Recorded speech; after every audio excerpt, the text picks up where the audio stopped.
All right, so today we're going to be talking about multiplicity. And multiplicity is basically exactly how it sounds. It's multiples of a particular root or zero. So we're going to talk about how do we indicate or how do we figure out what type of multiplicity is occurring. So how does multiplicity happen? So let's say that I have a particular polynomial and I know that it has a x-intercept or um, a root at 3. So like at 3, it crosses there, that's one time, okay? So what happens if I start raising it to different exponents? Well, that means that it's going to occur at 3 twice because it's got exponent of 2. So it has a multiplicity of 2. Or what happens if I do 9? Well, that means it has a multiplicity of 9. So you're having the same root occur multiple times, and it's going to affect the graph, and it's going to give us a particular shape. Okay, so what we're going to talk about is how do those shapes affect our determining of the type of multiplicity. So the first one is single multiplicity. So I'm going to go back to, I just started with the 3, and this is what we had initially. Okay. All right, so single multiplicity means it happens one time, and it's pretty simple. The single multiplicity occurs when it crosses the x-axis. So that means it's going to physically, what you're used to, it's going to cross over the x-axis, it's going to be that x-intercept. Okay, so it's going to cross over that x-axis. Just like over here, it crossed over the x-axis at 3. Now, even multiplicity means that it's happening, it's going to have an exponent of 2, 4, 6, etc., and so forth and so on. Normally, in this course, we only do multiplicities of 2, maybe 4. We don't normally get we don't get much bigger.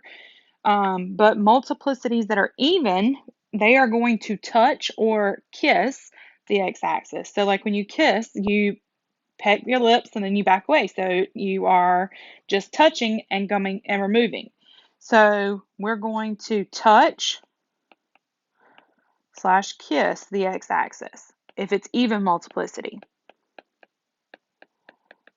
Okay, so right here, we are coming to the x-axis. We're going to touch it or kiss it at that one value.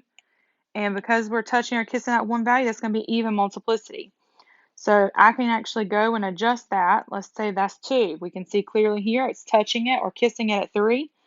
I could change it to be 12. 12, same thing here. It's just going to go to that x-axis and it's going to touch it right there at 3 and move and go back in the other direction. So even multiplicity occurs when it touches or kisses the x-axis. Now, odd multiplicity. Odd multiplicity is going to cross the x-axis just like single multiplicity does. However, it's going to cross it in a particular manner. It is going to cross at a point of inflection.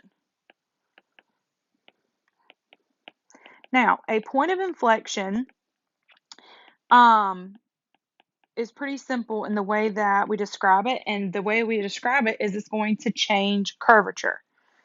So if you want to make yourself a little note, it's going to change curvature.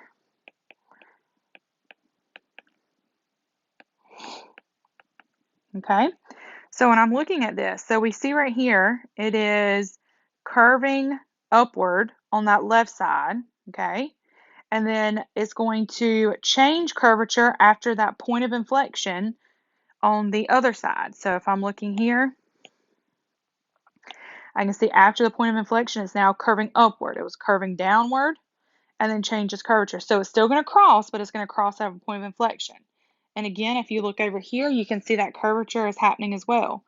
It's curving downward, and then it's going to curve upward after the point of inflection. All right, so just to kind of summarize, make sure we're all kind of on the same page here. We have 3 types that we have discussed. Okay, so we have single multiplicity crosses at the x-axis. Even multiplicity is going to touch or kiss the x-axis. And odd multiplicity is going to cross it, but it's going to cross at a point of inflection. So I'm just going to look at this graph that we have over here. And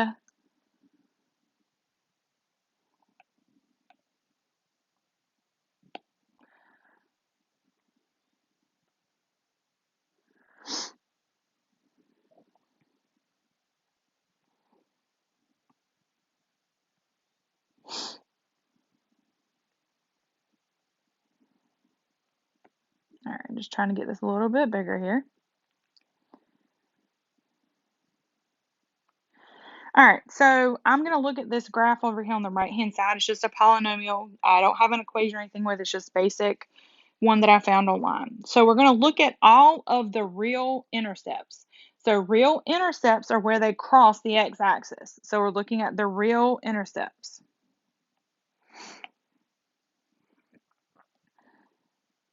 Okay, so if we're looking at the real intercepts,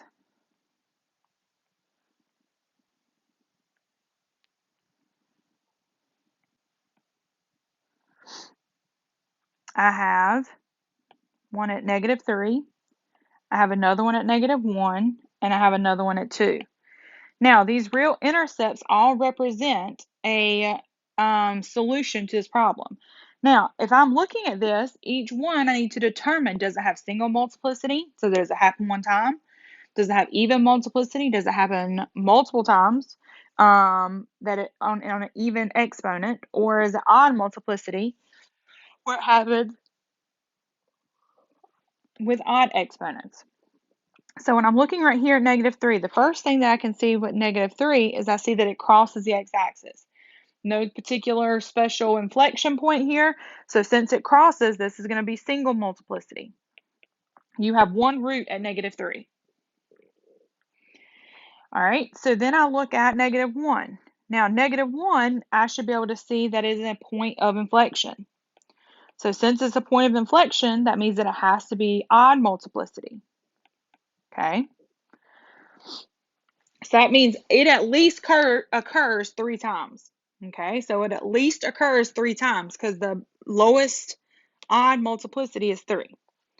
All right, and then we have at +2, and at +2, I have even multiplicity, and the reason it's even is because it kisses that x-axis. Okay, so they may ask you this question, what is the least degree? Now, could we have a degree that is greater than what we're getting ready to determine? The answer is yes, because there's no way to determine, unless you're actually looking at and factoring the equation, what the even is. Is it 2? Is it 4? Is it 6? That kind of situation. Or odd, is it 3, 5, 7? The only thing we can determine is what is the smallest amount of multiplicities that it can have. So the least degree is going to be one single. So the least degree of odd is going to be 3. And the least degree of an even is going to be 2. So that's going to be 3, 4, 5, and 6. So it has a least degree of 6. Okay.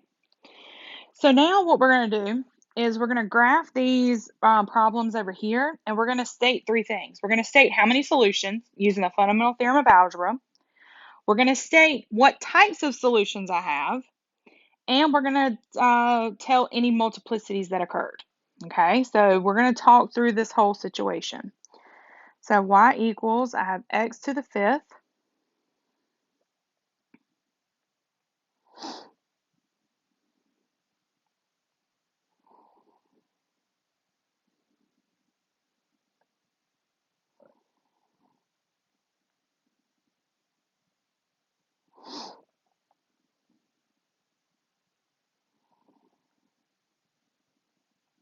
All right. So you're probably going to need to zoom out and make sure you can see everything. Make sure you zoom out real good one good time. Make sure there's nothing that kind of zooms out or comes across too big. So if I'm looking at it, this is what I have. So when I look at this, I see, first thing I'm going to do is I'm going to identify how many real roots I have. I'm going to identify how many total roots I have. So I have a total of 5 solutions. Okay, so I know I have a total of 5 solutions. And the reason I know I have a total of 5 is because my degree is 5. We talked about that in the last section with the fundamental theorem of algebra. Now, all right, so I'm seeing that it crosses the x-axis 4 times, or it's touching the x-axis. So we are physically getting 4 real roots. Now, we need a total of 5.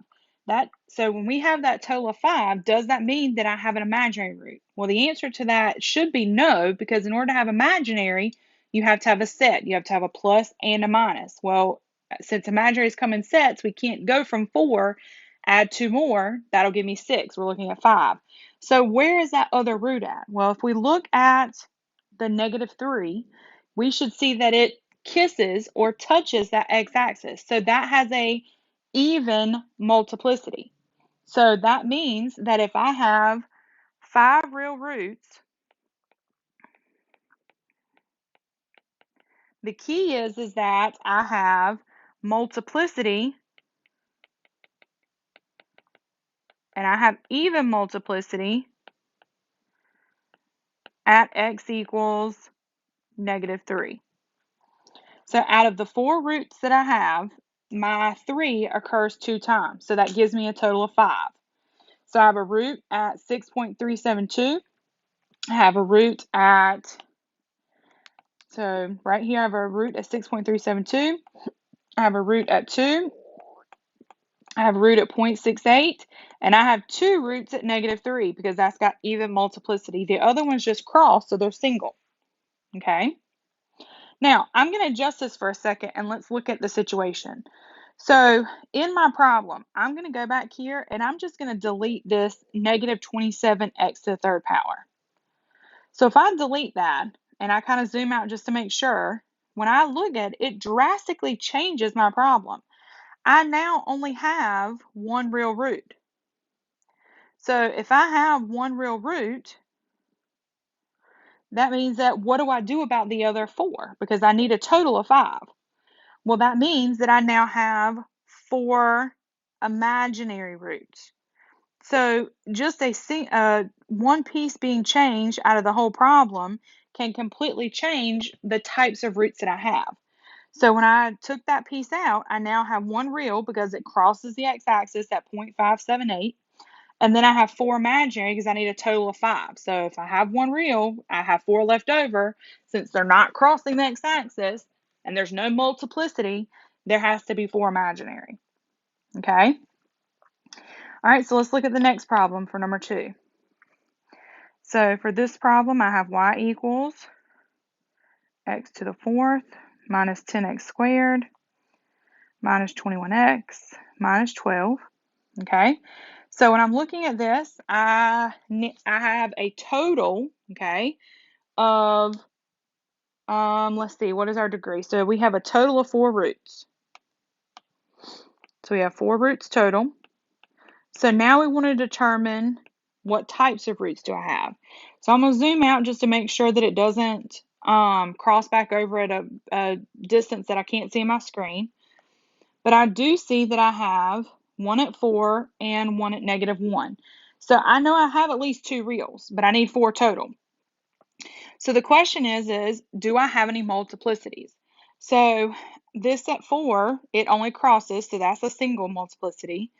And then I have a point of inflection. So at -1, I have a multiplicity, and I have a multiplicity that is odd.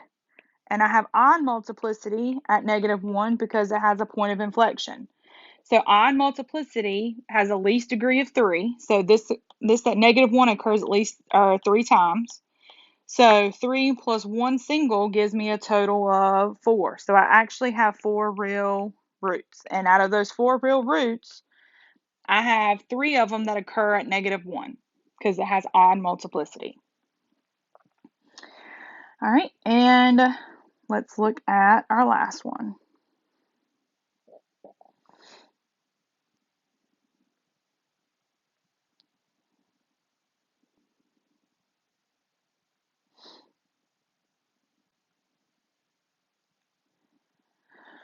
All right, so we got quite a bit going on here, but honestly, we should be able to kind of see what's going on.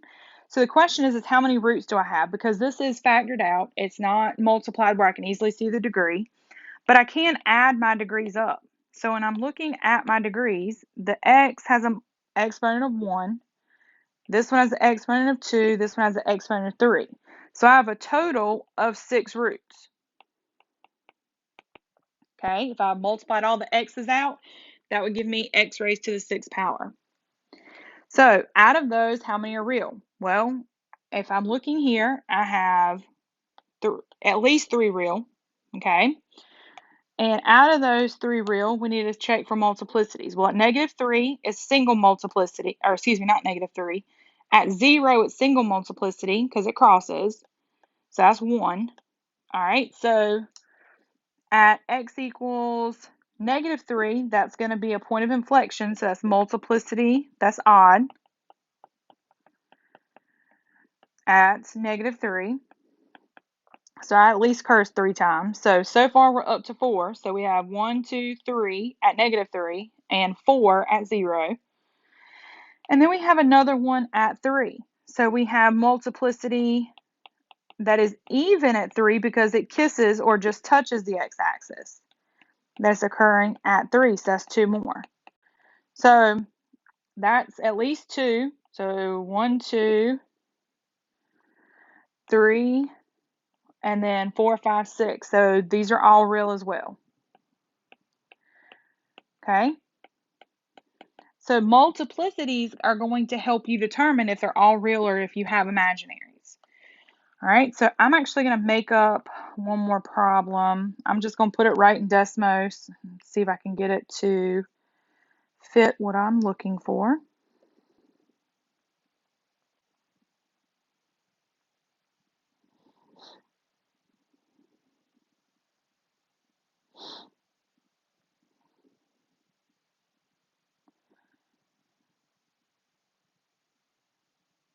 All right, so for this particular problem, so I have y equals 4x to the 7th minus 3x. So the question is how many total roots do I have? Well, I have a degree of 7, so I have 7 roots. And I want to know what types do I have? How many reals, how many imaginary do I have? So when I'm looking here, again, I'm going to zoom out, make sure nothing kind of comes back to the x-axis that I didn't realize. I have 3 real, at least 3 real. So when I'm looking at these 3, I see that at the -0.9 and the 0.95, those are both crossing. So those occur one time. So those are 2 roots that are going to be just 1 real root, no multiplicity. But then right here at 0, I have a point of inflection. So remember, a point of inflection tells me that I have multiplicity that is odd. Okay, so I have multiplicity that's odd at x equals 0. That means that 0, it is going to occur 3 times. Okay. Now, is that going to add up to give me 7? So if I'm looking back over it again, I have 1, 2, 3, 4, 5. So that only gives me 5 roots. Well, that means I have 5 real roots. Okay, so what can happen here? Well, there's one of 2 things that can happen here. I can either have 5 real and 2 imaginary. So the question is do I have 5 real and 2 imaginary? Or do I have 7 real because my odd multiplicity, let's say, occurs 5 times instead of 3 times? Okay. The only way that we can determine that is actually to factor out our problem and actually do some doing some long division. So there's multiple scenarios that can happen with these, but when you're looking at them, you've got to make sure it's kind of like a puzzle of figuring out, okay, how many reals do I have? Do they have multiplicity? And even when you talk about multiplicity, can that multiplicity, if it's odd, can I have 3? Can I have 5? Can I have more than that? Or do I have a few imaginaries in there and I don't have the real roots that extend past 5? So it's not like if you're actually answering a question for me, it's not going to be left open-ended like that, but you definitely need to make sure you analyze each piece to try to figure out how many roots of a certain type do you have. Okay? If you have any questions, just let me know.